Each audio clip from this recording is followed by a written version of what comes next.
Good to go? All right. Welcome back to the Open Up podcast, everyone, into episode 62 with Jaya Taki. Right. All right. Success. Hi, everyone. Yeah, you did good. You did good. Straight off the bat, deep question. Could you describe yourself to me and the listeners? I guess how you see yourself as a woman and as a human. Wow. Okay, straight off the bat there. Oh, my gosh. As a woman, I would describe myself as resilient, brave, and grateful. That was quick. Yeah. Is that That'll something do. you thought a bit about?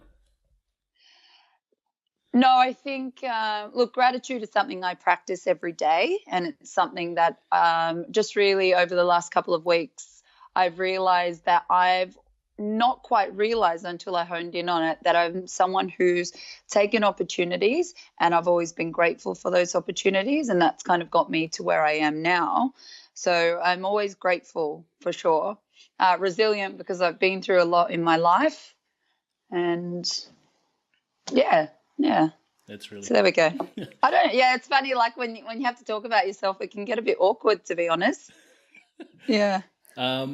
Sorry to ask this while we're doing it, but where are you from? I'm from Christchurch. I'm in New Zealand. Yeah. I'm Māori.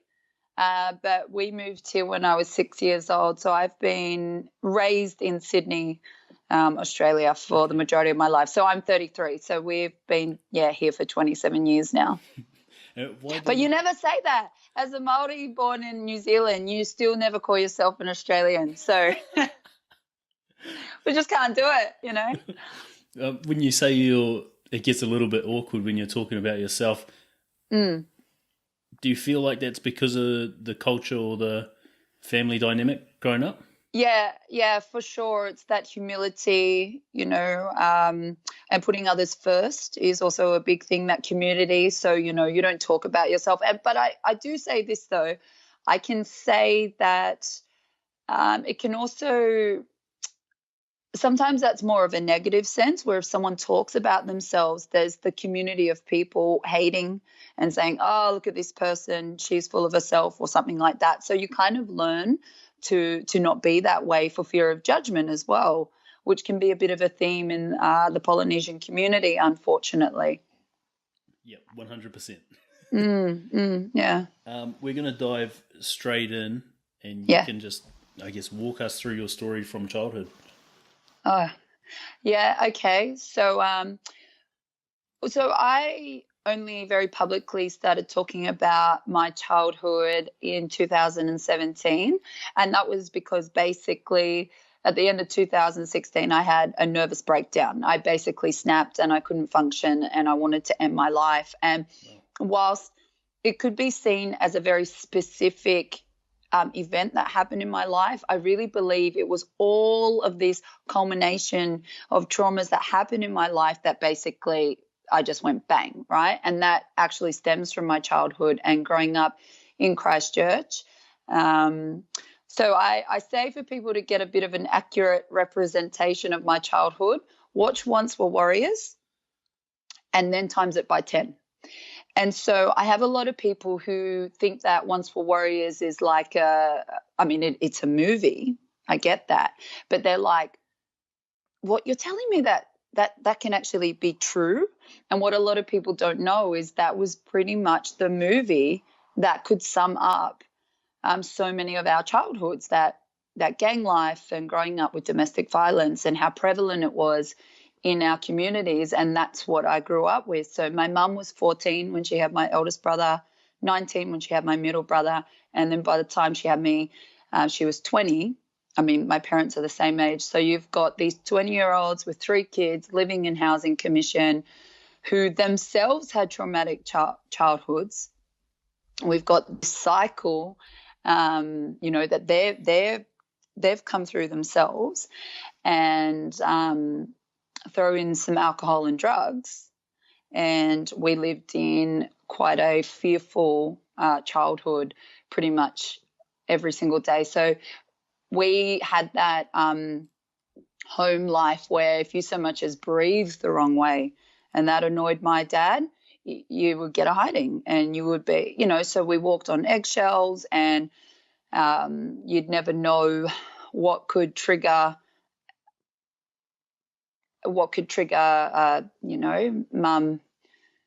mum getting not mum getting bashed up, actually. And when I was 5, there was an incident so bad that I pretty much will never, ever forget. And so I saw that as a 5-year-old when my mum almost passed away from the physical abuse. So that was pretty full on. But it's interesting, as a child, without even being prompted, you learn there's so much shame around it that you actually don't tell anyone. Yeah. No one even has to tell you as a kid, don't tell anyone about this at school. You just intrinsically learn to not tell anyone. You don't even talk about it with your own siblings. You just learn to hide that secret. So that went on throughout our whole childhood. And that's how we grew up. And then we actually moved to Australia when I was 6. And that in itself was that whole another experience, because we've come to Australia, we're poor. Even things like back home, you don't wear school uniforms. So we were the kids that showed up to school without school uniforms. We're already different. My name's Jaya. My middle brother's name is Charlon, and my eldest brother name is Dana. So we've got weird names. We're not Jessica or Stephanie or Nicole. And the way I had seen it is that all of these, excuse me if this upsets anyone, all of these white families seem to have food every day, because we didn't, and they didn't seem to have bruises or anything like that. So I always thought, I wish I could be white. So I also grew up with that kind of identity crisis, because interestingly, even though I'm Māori, I'm fair enough to be questioned. Are you Māori? Right? So I was never brown enough to be Māori, but never white enough to be Australian. So I've got this identity crisis. So, I basically wished to be someone else, never proud of who I am. And what I realize now, I was completely insecure because I wasn't safe. Yeah. Were you able to, was there ever a point in time throughout your childhood where you could talk about like the violence that you'd seen? No, because if we talked about that, then we'd get beaten up, or get in trouble. So I have 2 older brothers, and being the girl, I was smacked and scared, like threatened. Yeah. But it was actually my eldest brother who would get beaten quite badly, like almost blinded. I'll never forget one time he was getting a hiding, and he knew not to cry, because then he'd get a hiding for crying. So I could hear the sounds coming out of his body of being hit and just being so helpless.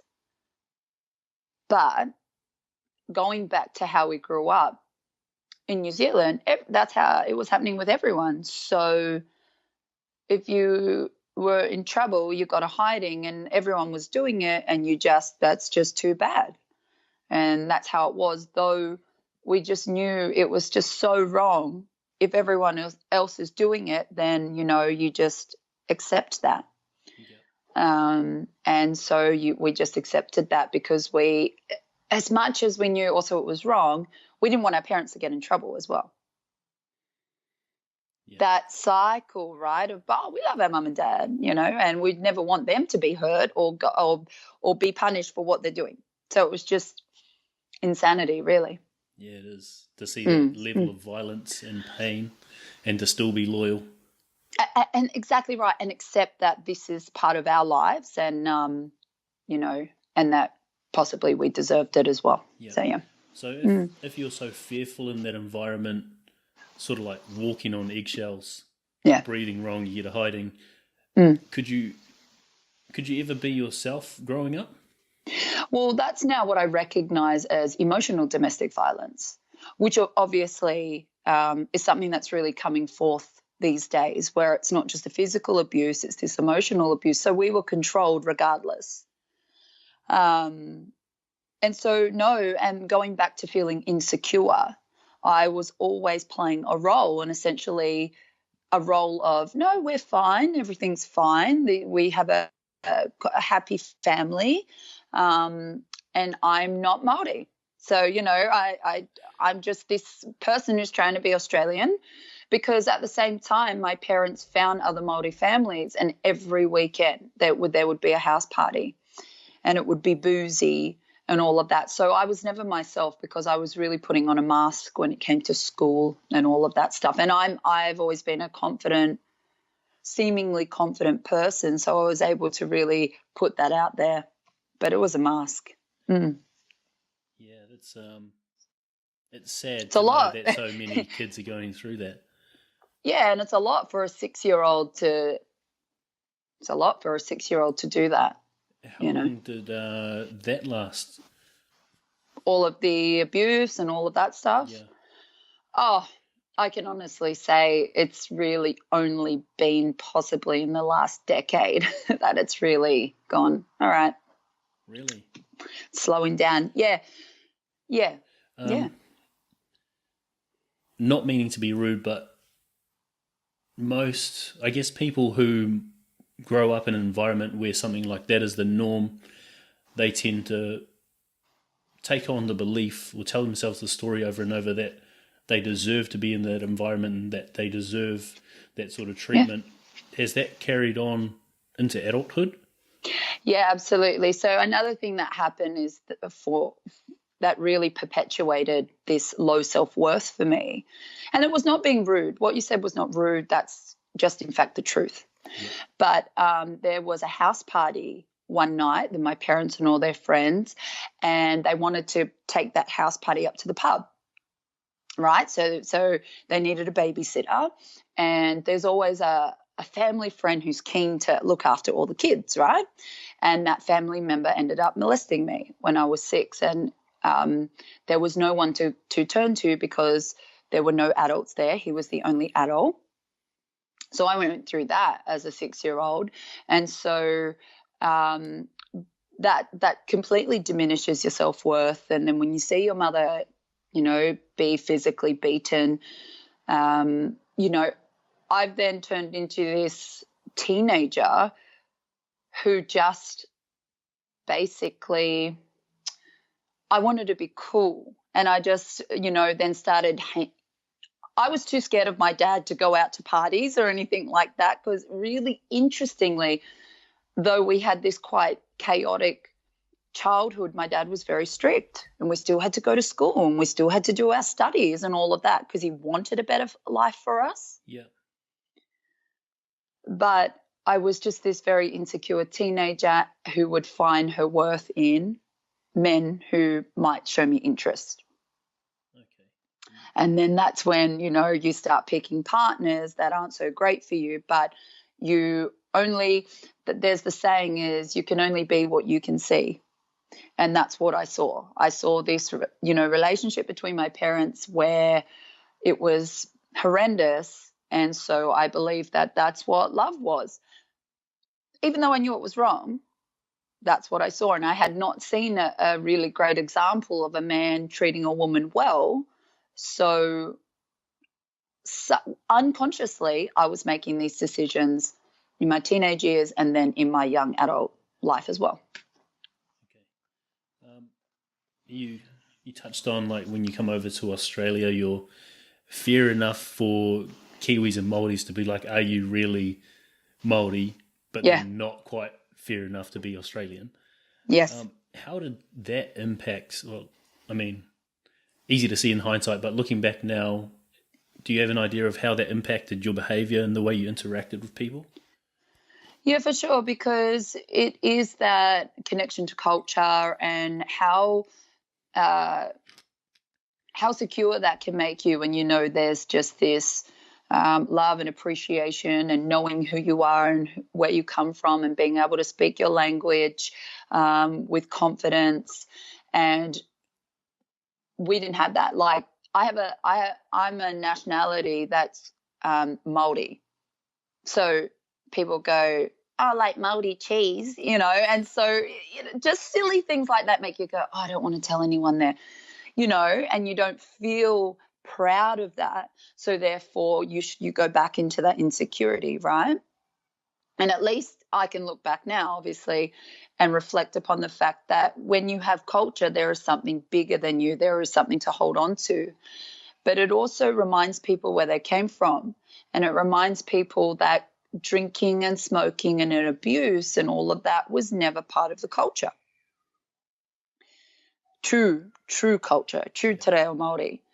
And so when you don't know that, you think that this Māori culture is this once for warriors thing, this gang life, this chur bro type of mentality. And so obviously looking back now, when you have a true understanding of culture, you can stand in this fierceness, which I now know is your ancestors and the Wairua behind it all. But when you don't have that, you're trying to be, I say this for myself, I'm trying to be Australian for the Australian girls, but the Māori girls didn't like me. And so just a mess, basically. But really what that comes down to as well is people pleasing, which was a theme that really, just trying to fit in. And I think when you know who you are with your culture, you're like, this is me, take it or leave it. Yeah, I ask you that because I had a similar dilemma, and I didn't really feel like, because I come from a household where that was like well spoken, and I didn't speak like everyone else, I didn't look like everyone else, or dress like anyone else, so I didn't feel like I fit in. So for me, my resistance or the way I behaved because of it was to absolutely shun the whole culture. Oh, and that is very true as well. And because I had seen culture as in domestic violence, I was quite happy to shun it as well. So I was quite fine to be as far away from it as possible. Plus, a lot of the Māori girls were smoking and drinking and doing stuff like that, which I think I only did to try and be cool, but I never wanted that. I always thought, oh, this is not really for me, and I was too scared to get in trouble with my dad anyway. So I was like, oh my gosh, if I get caught here, I'm more worried about what my dad's going to do than your opinion of me. So, yeah, funnily. But yeah, there was that whole thing. Yeah. So having gone through like a childhood with that level of, I guess, fearfulness and abuse, this identity crisis, and then people pleasing, like you said, how did it impact you moving forward? I guess moving forward from then till now. So it has only been in the last 2 years that I have actually talked about my childhood and unpacked the baggage. Fuck yeah, stepping into your power. Oh, yeah, and so I'm 33. So there's been a lifetime of it.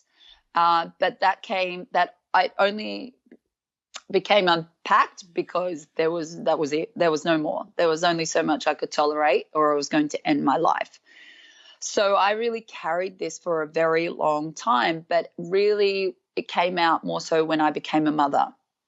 So it's this really interesting thing, this traumatic childhood I have, which interestingly, my parents are still together. Wow. And I love my parents. And they actually think we had a wonderful childhood because they grew up dirt poor. I mean, no shoes at school poor. So we had shoes at school, so what are you complaining about, right? Yeah. So for them, they're like, are you kidding me? You guys had a Super Nintendo, and I'm thinking, so they just think, I can't believe she thinks her childhood was bad, interestingly. But when I became a mother, that childhood I had makes me the mum I am now. Yeah. So we talk about cycles, right? So you can either break the cycle or you can continue it. And I was so determined to break it. So I always get compliments that I'm a really great mum. And yet in this crazy way, a terrible childhood makes me the mum I am. Yeah. Right? How has that process been for you, speaking about your childhood?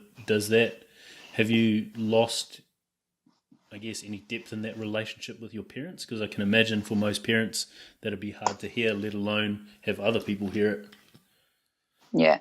So basically I will do things knowing they won't see it. That's the truth. Not because of, I say this because I actually really, as of course, I love my parents. Sorry, I'll actually get emotional. That's all right. And what my dad did was so terrible, but hurt people. And I know that my dad had a really rough childhood. Yeah. I know that possibly throughout his whole life, no one ever told him he was good enough. So I understand that he was this man who had never had direction, who had never had culture, because, you know, his parents and my grandparents had our culture beaten out of us. So here's this young man navigating the world with anger. And so I can actually forgive my father, knowing that it took him some time and it took him to become a grandfather to be a better person and a better man. So we're actually closer than ever, because I can accept that maybe as a 5-year-old, no one hugged him. That maybe, you know, we're all looking for someone to say, hey, you're doing so good. And I often wonder, did anyone say that to my dad? So I can actually acknowledge that my parents had really hard lives. We're never making excuses, but there are reasons. And that if he continued on with his life, not acknowledging it, then different story. But my dad maybe won't say things like, I'm proud of you or I'm sorry, but he will do lots of physical acts of service to show how much he loves my daughter and I. But it's my daughter that my daughter will have a warped view of how men are, because she will think that men serve you, that men jump off the couch and get you a glass of water when you wave out to them, because my dad basically has this second chance at parenting through my daughter. Though there's 5 grandkids, there's something different with my daughter. And I can really acknowledge that his journey throughout all of this took a bit longer, but at least he's doing the best to show his grandchild, you know, a different side of him. And I can acknowledge that. That's powerful. Powerful that he's acknowledged it as well and started, I guess, to change the way that he acts and behaves. It's amazing. And I think it's fair to also acknowledge that there is these differences in generations. So like we perhaps would be more open to it and really talking about breaking these cycles. Perhaps a generation before us, not so, you know, because it was just, shush, you just toughen up and get on with it. And that takes some time to really let go of those behavioral patterns you've grown up with. So I can also acknowledge that. And, you know, my family is on paper, we're a mess, but we're all we've got. Yeah. So, you know, like I said, my mum was a teenage mum and her mum actually had severe mental illness. And so we're all we've got. So they're all I've got. So I'd rather work with what I have and improve that than just go, give me something else, give me something better. Because we all need those chances, you know. Yeah, 100%. And I think the most powerful part about all of that is the fact that you chose forgiveness, because, man, a lot of people hold on to hate, grudges, regret, but that's just toxic and negative emotion that's going to keep you attracting that into your life. Oh, we've been there though, you know, as a whānau, we've been there. We've all been there. My dad, I mean, this is the thing. My dad's one big man and I've gone nose to nose with him, and not with a hungy as in let's go, let's punch on, volatile. Both of us have to be right, stubborn, all of that. So I'm scared of no one because I'm like, I have leveled up to my dad, you know, but we know how to push each other's buttons. But like I said, we've been there. We've been there in those horrifying times, you know, but we've we've come out the other side of it, thank goodness, because I need babysitters, you see. So really I had to go, oh, Jaya, Don't push them away too far. Otherwise your night's out, they're gone. So no, I'm kidding. See, I'm smart, right? I'm smart. You're onto Yeah. it. Yeah, exactly. Last bit on that one, just want to ask, how did you go about that process of forgiveness? Because for most people, that's going to be the most transformative process they undertake throughout their life. I feel like, and I mean, perhaps you've discussed it with other people in your podcast, and I get that, but I feel like there's a bit of a discard mentality of, oh, if it's not good for you, get rid of it. Yeah. Toxic people in your life, just get rid of them. And I think it is when you decide to stand by people and understand that those 4 words really helped me. Hurt people, hurt people. And when you can understand that and take it a step back, then you can go, okay, maybe he's doing these things because of something that happened in his childhood. So I think that's what it was, hurt people, hurt people. And then I did this thing, right, which is so, so painful, and people don't like to do it. But I then went, and how have you contributed to all of this? Yeah. You know, and it's like, me? No, it's everyone else that's doing things, right? Because it's so easy to blame other people, but then I turned it back on myself. And so I think when you can realize yourself that you need some forgiveness, then you go. And when we want forgiveness from others, we know what it's like to want that forgiveness. So I don't know if I'm articulating that well, but yeah, I think it came from that whole thing, hurt people, and then I've hurt people, so I need forgiveness, so I've got to forgive others to allow that into my life. I think that's a better way. Yeah, you did it. I think you get what I'm saying. Yeah, there we go. That's awesome. Second time round. Yeah, so. I don't want But I mean, obviously this doesn't happen overnight. Yeah. This is spread across a couple of years, right? So you can be like, I want to forgive someone. You know, I want to do it now. But for me, it took some time. You know, these things don't happen straight away. Yeah, 100%. You need to develop empathy through self-awareness before you can like genuinely forgive someone. Because it's okay to say you forgive them, but if you don't feel that like deep in your heart, then you're just going to carry it for like until you actually genuinely mean it. Or in your colon. Or in your colon. Okay, yes. Oh, yeah. Which we can talk about. Yeah. I guess you brought up that you didn't want to live anymore. Are you open to talking about that and what happened there? Yeah, so in 2015, I met someone who I thought to myself, this is the man for me. I've hit the jackpot. He was absolutely amazing. And 4 months into our relationship, I found myself unexpectedly pregnant. And what had happened, I'll give you the more concise version, but it was a domestic violence relationship, and I had been coerced into an abortion. So I always say that when I found out I was pregnant, it was unplanned but not unwanted.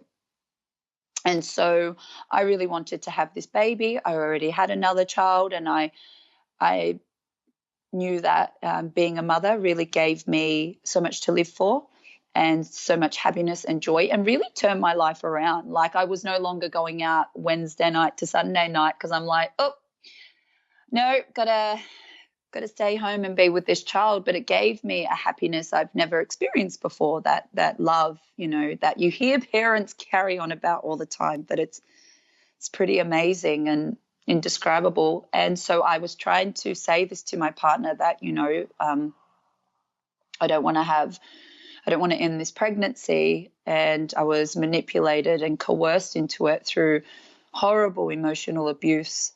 And then what had happened is that it was the regret afterwards. I did terminate the pregnancy to please him, being the people pleaser I am. And then what had happened is for the next 8 months or so, I spiraled into depression and anxiety and tried to end my life because of this regret of this pregnancy. And I had told my mum or asked my mum to pick my daughter up because I knew that I had this child to live for. So I'm feeling very, very ungrateful that I have a child, but I'm grieving for this other child. And it was just, I started to not leave the house. I started to not eat. When I get very stressed and anxious, I don't eat. And that ended up me not wanting to feed my daughter because I didn't want to touch food. And she'd say she's hungry, so I'd just make her go to sleep because I didn't want to get up and be a mum anymore. And so then I thought, to stop this, I will throw myself in front of a train. So I would YouTube painless ways to die, quick ways to die, because, I didn't want it to hurt and I didn't want it to be gruesome, but I wanted it to be over. And actually how it all came to a head is, I would never go through with it. I'd ask my mum to come pick my daughter up, and I had made plans several times to just throw myself in front of a train. But I always remember thinking that I didn't want my daughter to have to be the kid whose mum had taken her own life. So that kept me here by a thread, just by a thread. Just enough to stay with her, even though I didn't want to be a mum at the same time. And, I didn't want to leave my house. I hated leaving the house. And how it all came to a head is that I had a full-blown breakdown at the end of 2016. And I just thought to myself, what's wrong with you? And I just decided to Google abortion grief because I thought, I'm so obsessed with this abortion. I'm obsessed. And it didn't help that about 3 days after the abortion, I'd say to my partner, I'm really struggling. And he'd say, geez, you like to bring up the past. Stop talking about the past. Wow. And so there it was, abortiongrief.org, a legit website. Someone said to me, what made you Google that? And I said, divine intervention, probably. And this is my big thing, is that for the first time that whole year, I had validation. I wasn't crazy. These were legitimate feelings of grief and post-traumatic stress. And for the first time, there was a website saying to me that what I was doing was actually completely normal. And so I decided to call their helpline and get some counseling. And that's what I did. Sorry, I'm getting really emotional. It's okay. It's part of the process. Yeah. I mean, yeah, I shouldn't have said sorry. I know that. But you're humble, that's why. Yeah. Hey? You're humble, that's why. It's just that I was sitting here, right here in this room, for the first time. It was validation. And throughout my journey now, I know validation to be very healing. When someone says, no, what you're feeling is legitimate, you can finally go, oh, okay. Because especially when it comes to an abortion, which is a very triggering and divisive issue, when it's seen as a woman's choice and a choice for feminism, I started to go, you're so ungrateful. You made this choice. You're the one who did it. So what are you complaining about? And that was hard as well because it's like, but I didn't really want to do it. So, yeah, that was a lot. Yeah, well, yeah. I think that's powerful because if the person that you loved most, I mean, apart from your daughter at the time, yeah. If the person you love most, your partner, was telling you that you shouldn't be feeling this way, like you like to bring up the past and that your grief is unfounded, then of course you're going to feel like something's wrong with you. Yeah, and you believe it and all of that gaslighting, and then this is where snippets of my childhood comes in and all of these things where you're like, oh, well, this is what I'm accustomed to. And so, even stemming back to what happened to me when I was 6, and you think I've got very little self-worth and I don't have this backbone of worth that, you know, can get you so very far in life. And I didn't have that, and I was very diminished. And yeah. So, you know, another thing that had happened to me as well to kind of contribute to this breakdown is that my brother passed away in 2013 from cancer. Wow. So I think it was just cherry on top of grief and loss and death and sadness. And knowing that life is precious, and I was ending one through choice. So it was a lot. It was a lot for me to take on. And I thought, you know, as people do when it comes to suicide, I thought if I just end it, then that's it, and I can finally be at peace. Yeah. Yeah. And I'm grateful that you did have your daughter to live for. I know. Every day I look at her. I have this gratitude journal and I write down every day I'm so grateful for her.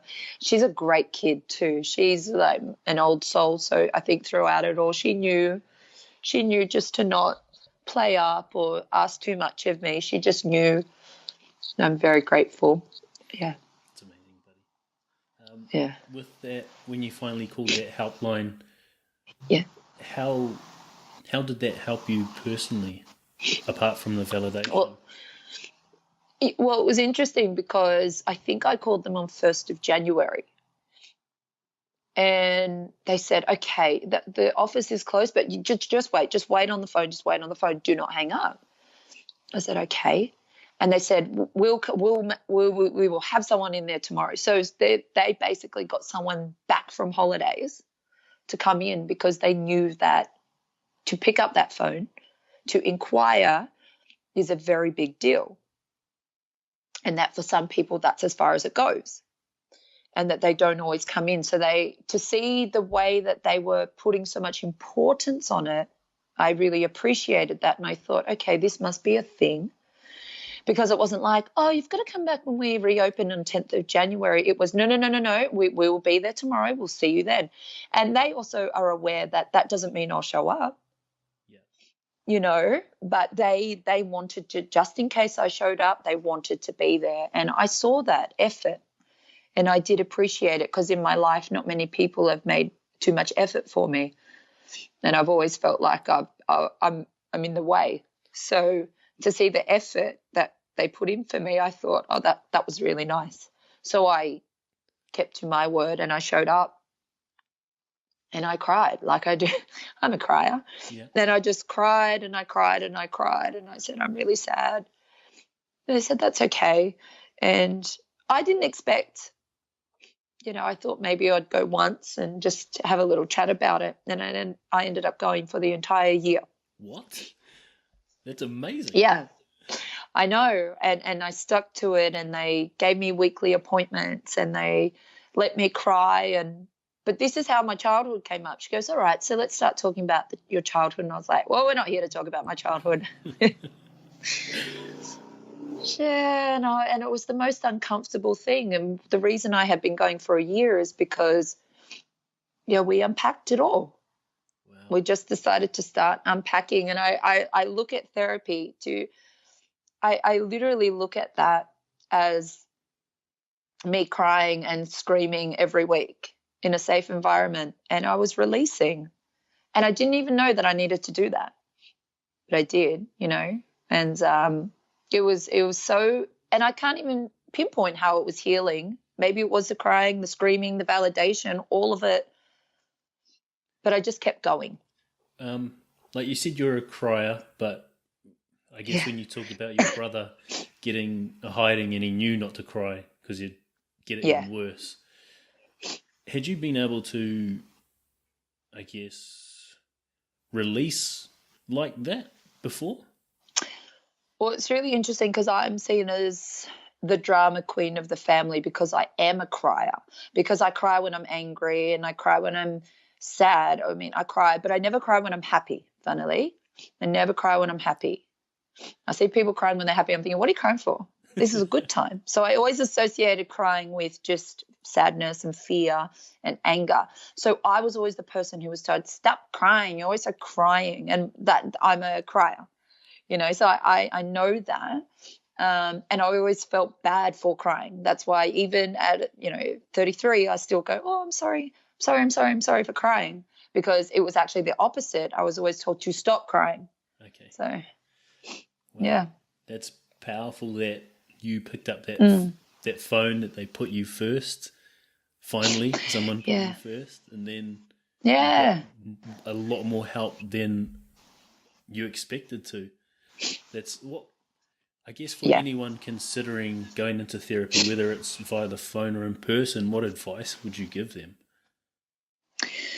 To give it a chance.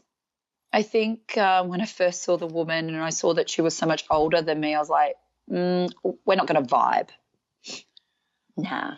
I thought, well, what would she know about any of this? And look, typically when it comes to post-abortive services, they're very religious-based, which I can appreciate. I myself am more agnostic. I don't believe in God, but I believe in my culture and spirituality. So I was like, we've got different values, we're different people. But I gave it a chance. Yeah. And looking back now, I was like, far out. If I had have taken it just for that first session, face value, I would have been out of there and perhaps still continuing this cycle of trauma. So I gave it a chance. And I'd say, sometimes these amazing things happen in the places you least expect, and you can't expect this healing in the first session and to just get along with this person. And in fact, being uncomfortable with this woman took me out of that comfort zone. Because I think when you vibe with a therapist who's a friend, they won't push you beyond those limits. Yeah. Whereas this woman was like, and I always try to talk over her, like, hold on, let me finish, and I'm not finished explaining why I did the thing I did, and she's like, so she took me out of that comfort zone, and I hated her. And obviously upon reflection, I'm like, you're good at your job, but she's also not for everyone, because a lot of people also didn't like this woman. Yeah. Because she doesn't play the friend role. She plays it's funny. I've also realized what a friend is, because a friend challenges you. A friend can tell you when you're not doing right. And so she loved me more than anyone, but not just on that. I'm so used to people telling me all these amazing things where their actions don't meet up, Yeah. And that was the difference with her. She's not going to tell me all the fluffy things I wanted to hear, but her actions were everything. So, yeah, give it a chance, because you just never know. You actually never know. And I think I also allowed myself to not have expectations. And for the fear, and I had a lot of fear throughout my life. So when you have a lot of fear, you like to control, because then we can minimize damage. Exactly. And so for the first time, I went, all right, you do you, and I'll just follow. And that was a big thing for me. So letting go of control and allowing it to take its course. Yeah. That's cool. I guess talking about, we spoke a little bit beforehand about what you've been doing, I guess, to overcome all of the stuff that you've been through, because you've been through a hell of a lot. So we've spoken about the therapy and you releasing while going through that therapy, realizing what a friend is. You've spoken a little bit about gratitude and journaling. Can you walk us through what you've gained from that? Yeah, so I think we're always taught to be grateful, and we can all say, oh, I'm so grateful. But when you start to write it down and having a practice of gratitude, it's game over, life-changing, right? And I'd hear people say that, they're like, I don't feel like it could be that much different. And I had a gratitude journal simply, and I say this truthfully, simply because my friend has a business selling gratitude journals. So you do the uffy thing and you just buy your friend's thing, right? Because I'm the best friend ever. And I had it, and it was a pretty little thing, and I like to have little things, and it sat by my bedside table. And it's really interesting, because when I first bought it at the end of 2017, there's sometimes months in between journaling. And I decided midway through 2018 just to start doing it every day. And of course, it becomes a habit. And there's this really great saying that being grateful makes what you have enough. So you start to go, wow, I've got an amazing life. And so when that changes your mindset, you can have just a happiness for all that you have.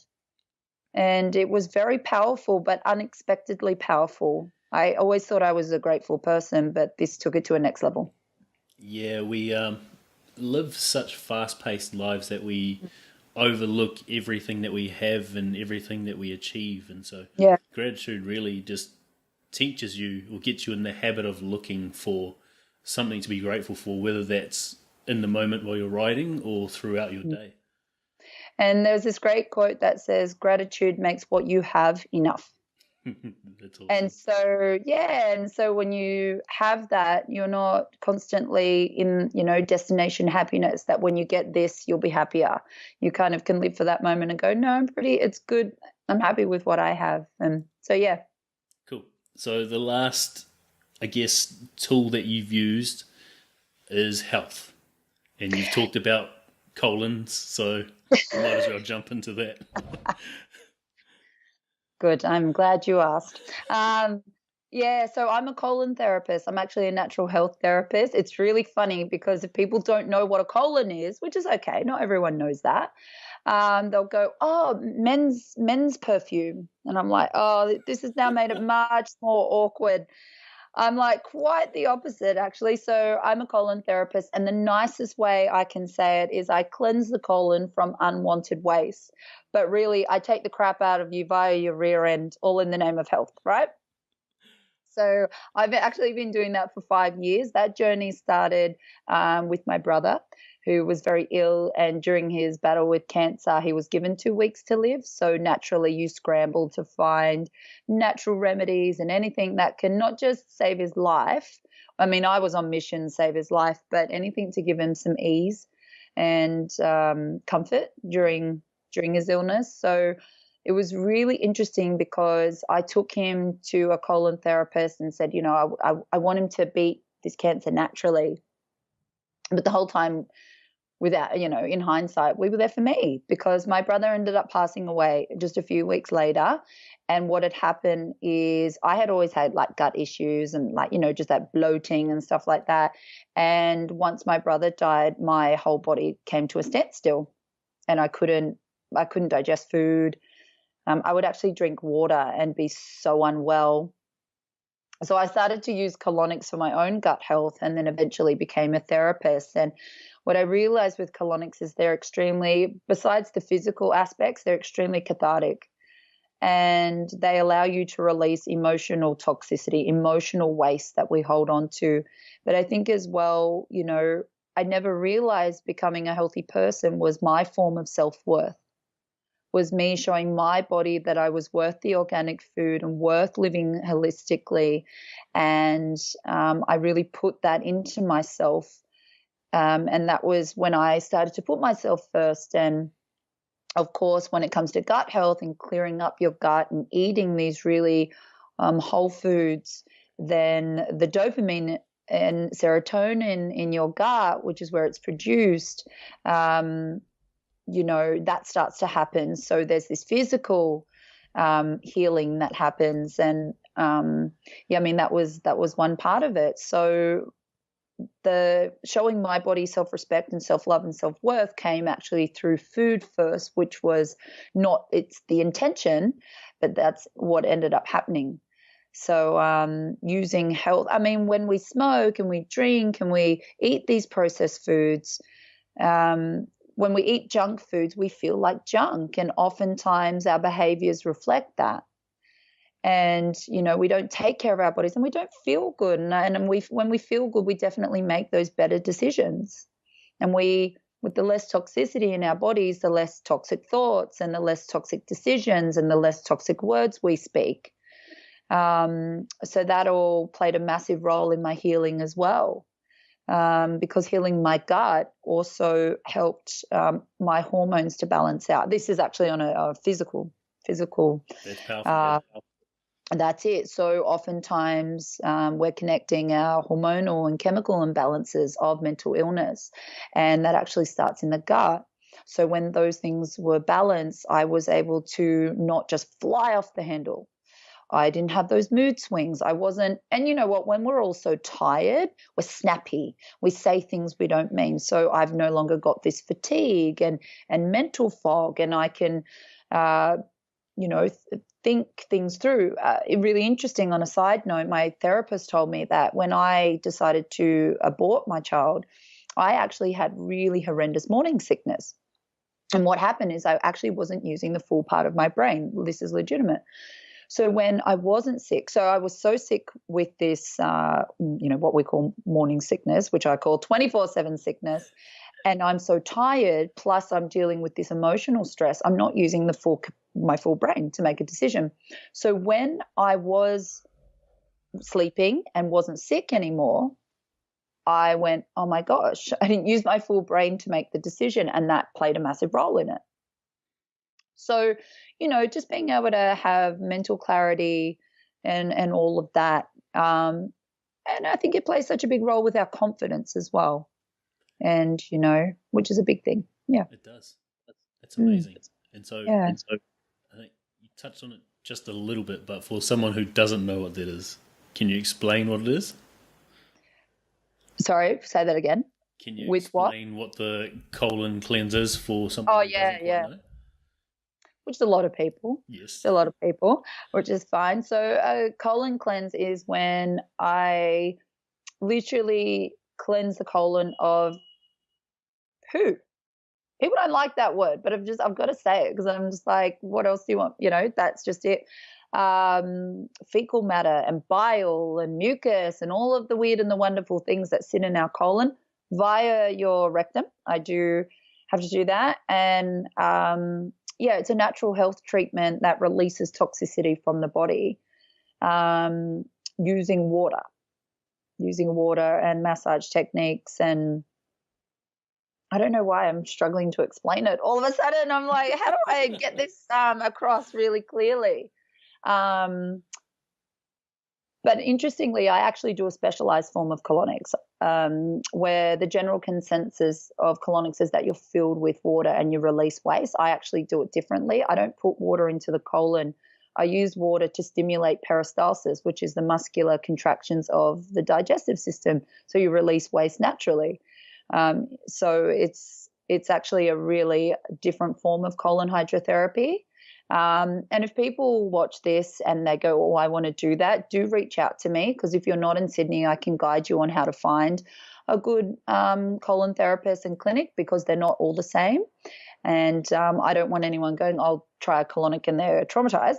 Because it's very much an invasive therapy, and especially if you're not doing it the right way, I suppose. Yes. So I've got to fess up, because I've got like one owing that I bought months and months ago, and I just haven't worked up the courage to go and do it. And I think that's absolutely okay. If there's anything I've learned throughout my journey, is timing is everything. It's already set in stone when you're going to do your colonic, right? Because you will do it. So timing's everything. So when it comes to my clients, and I'm very grateful, I'm pretty much always booked out. It's 60% women, 40% men. So it's actually quite close when it comes. And it's, my youngest client's 6, my eldest client's in her 70s, and everyone in between. But when people say, oh, I'm going to do it one day, I was like, yeah, well, cool. When that happens, because I think timing is everything. Because sometimes, like I said, it has to happen because it is such an invasive process. I would never want someone there that just wasn't comfortable and ready. So, of course, we need to do things out of our comfort zone. I actually can really understand. So it'll happen when it happens. My dad, I've been living a healthy lifestyle for 6 years, and my dad went to a health seminar. I think they came to his workplace, and now he's in a healthy lifestyle, right? Wow. But, people go, does that frustrate you that you've been saying all of this stuff for 6 years? And I said, no, gosh, he's ready to hear the message. It was never, I was just blabbing on as an annoying daughter for 6 years. And now it's like, hey, how do I make this, And I've just learned to step back and, cool. was a long-winded answer That's all right. to, you saying I'm going to have a colonic one day. But the truth is I never push people into doing it. And I'm just like, cool, it'll happen when it happens. And that's the way it happened for you with that counselling or that therapy. Is that That's right. you, Yeah. you, I guess, went looking for it when you were ready and then surrendered to the process? And that's it, because I had a friend who had clued onto it. And I said, no, I'm good. It's not me. I'm actually fine. I'm living my best life every day. You lie and all of that. And that's exactly right. And so when I was at rock bottom, that was it for me. And look, sometimes some people have not gone to the toilet in 10 days, and that is their rock bottom. So they finally go, okay, I'm coming in, So whatever gets you there, that's why I'm patient. I'm like, no, just leave them. Just leave them be. But if I can just quickly touch on one other thing that I've done to help me through, which I wonder is if I should share is important, is I actually do something called mirror work. I don't know if you've ever heard of it before. Oh, like affirmations in the mirror? In the mirror. Sure. Do you know, I used to think that was very cringeworthy. Me too. And I used to think that's like what fake spiritual people do. Yeah. And I just thought, I'm not doing that in the mirror. I'm not doing that. What is that about, And I just thought, I think as well, if you're at a point where you're searching for more, you kind of start to go, oh, what can I lose? What's there to lose? And we'll just see what happens. And it is so confronting telling yourself you're really worthy and, oh, I love you to yourself. You're like, oh, this is so dicky, And then like we were saying, when you surrender to it and you start actually saying, hey, you're really amazing. I think one of my affirmations is, Jaya, you are wonderful and I love you. This is one of the best days of your life. And that's it. And you say it and you look in your eyes and you say these things, and it was very powerful. The thing is, over time, you embed those so deep into your subconscious that you start acting in accordance with them and affirming them as if they are beliefs based upon an event that happened. The woman I am now, it's funny, the more self-worth I've gotten, the more my mouth shuts. The more my actions speak, the more I don't need to judge others, the kinder I've become. That's for sure. I used to always be very cynical of people. What do they want? What are they up to? Because people have done really awful things to me. And it's just become, sometimes I sit back and I just think, oh, this is nice, this whole knowing my worth thing, because I think that's what frustrates me, is that at the moment, self-worth and self-love is very much the hot topic. Yes.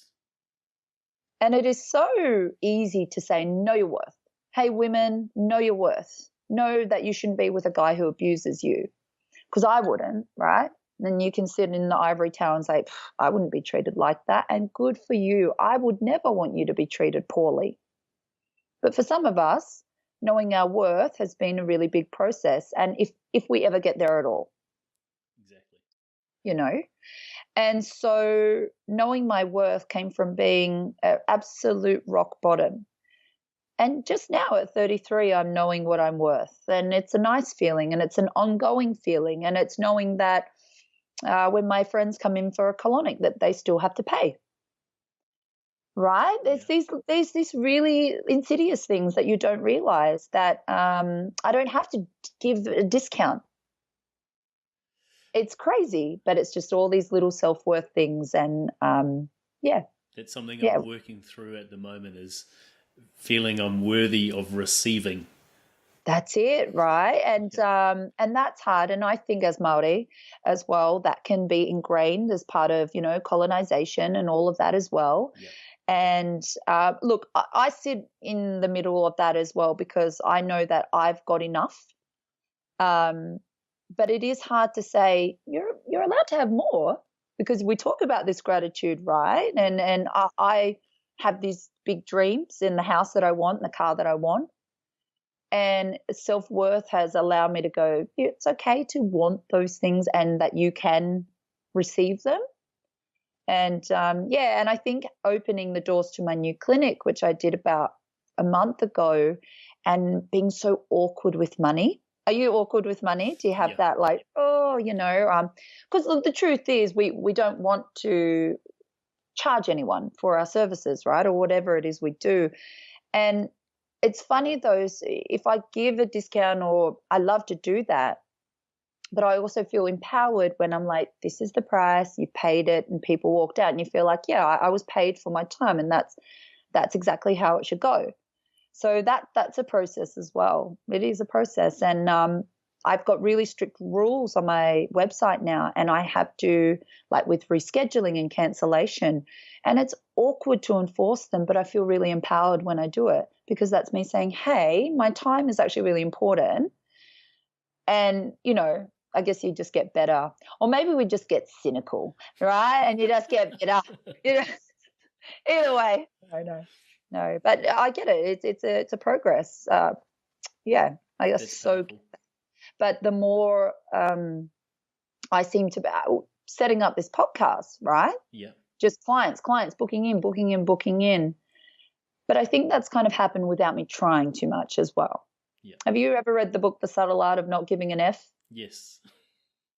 So my whole philosophy is law of attraction meets subtle art of not giving an F. We'll sit in the middle and let's watch this happen. Yeah. So That's there you amazing. go. I'm going to snip that. Yeah, do that. Kick back. Couple questions, then we'll wrap up, buddy. Cool. On your story, everything you've been through, knowing, I guess, what you went through with the abortion, the last thing I wanted to ask about that is, have you, not that you have to, or that you had to feel guilt in the first place, but have you forgiven yourself for that? I have, but I think that's a ebbs and flows process. I think that some days I feel it harder, like if someone announces they're pregnant and I feel excited and then a little bit like sad for myself and all of that. I definitely can see what I was up against. Yeah. Because my story came out very publicly, I was slammed. I was slammed by, you're just a stupid girl, all of this stuff. And the thing is that what the general public had to say about me was this compared to what I was saying to myself. Yeah. And that's the thing. I've come up against my own mind, saying you are so stupid. How could you be so weak? And so those thoughts have started to dissipate. So I don't know if it's an active forgiveness or if it's just time doing its thing. But I wonder if it's not so much okay, I forgive you. It's more that I've, funnily going back to what we said, I keep receiving so much more in my life. Yeah. So perhaps I have forgiven myself and I have opened up the avenue to abundance through that way, but without it being like a really conscious, there you go, So I forgive you. Yeah. So being like grateful for what you have rather than regretting what you've lost. Yeah. Of. Yeah, and like I said, I spoke in Parliament House in Queensland last year and I was a mess and I really struggled throughout that. And I thought, geez, how am I not over this? And I was speaking on another podcast today and I was crying. And, I say, oh, I'm such a crier. And I think that I was getting the lines between unforgiveness and being over it crossed. Yeah.